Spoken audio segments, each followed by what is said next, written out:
Fatike isaroro sababal mate of dabe Katoko male kandu balalabe barajukungote Katalel maaya sodalubu saatibde chaduganale Chutti murani wayo ananya tubuan sifimale Galanni kaata'u bilisummaa qabsoofte Indagattu seenaan galmeeffamtee jabdu natti goote Njilbeeffachiif jirraanu seenne waadaa Cicha isaanii galaa godhanne bilisummaa galmi keenya Njilbeeffachiiftu faayidaa biyya jechaan Digni goota tokko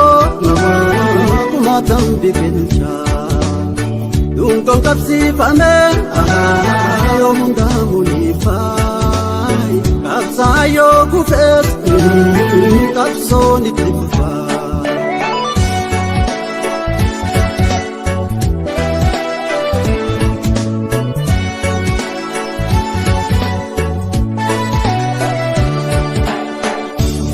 Fatiki saroro sabafal mate of dabe Soda tokko malee kan nu gaalallabe barachukungobe Kadeen maaya soda lubbuu saatiif jecha dhugaanallee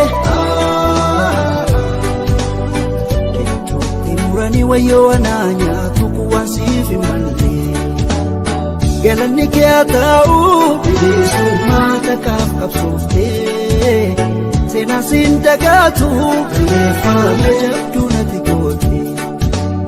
Nun jilbeenfachiiftu faayidaa fi ajjechaa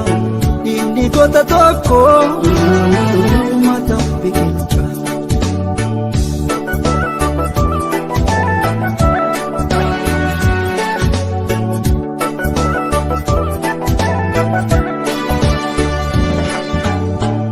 Gannu bansaa seenaakee wareegamtee darbuus lubbuunkee Falmaa haqaa dhugaa sabaakee Kaayyoo firguu gootawwan kaleessaa Lubbuu qaalii dhugaaf dabartee Seenessitee dhaloota bartee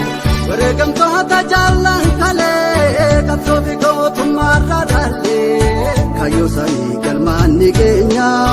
Irra jirraanu seenne waadaa Cicha isaanii galaa godhanne bilisummaa galmi keenya Jilbeenfachiiftu faayidaa fi ajjechaa Inni goota tokko uummatan biqilcha Dungoon qabsiifame yoo mul'amu ni fa'a Qabsa'an yoo kufees